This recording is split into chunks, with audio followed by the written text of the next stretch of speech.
भंजनगर ठारे आरएसएस रो शताब्दी वर्ष पालन।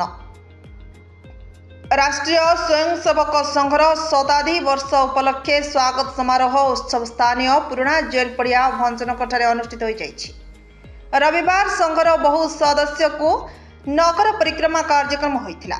एहा प्रथमे डीहपढ़ाळ सरस्वती शिशु मंदिर ठारू आरंभ होई ब्लॉक छक भेजीपुट बड़दाण्ड शिव मंदिर चक्रा विशोई बाईपास छक दे पुणी भेजीपुट स्टेट बैंक छक खालासी साही मेन रोड होई जेल पड़िया शेष होइथिला।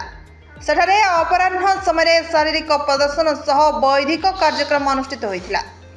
एथिरे घुमुसरा संघ चालक बनमाली गौड़ मुख्य वक्ता ओडिशा पूर्व प्रांत महाविद्यालय प्रमुख मनोरंजन प्रधान भंजनगर खंड कार्यवाह प्रदीप कुमार आचार्य समेत आरएसएस बहु कर्मकर्ता एवं विश्व हिंदू परिषद राज्य कार्यकारिणी सदस्य पूर्व प्रांत ओडिशार मुरलीधर पंडा सहित भंजनगर विश्व हिंदू परिषद अन्य सदस्य माने योगदान करथिले।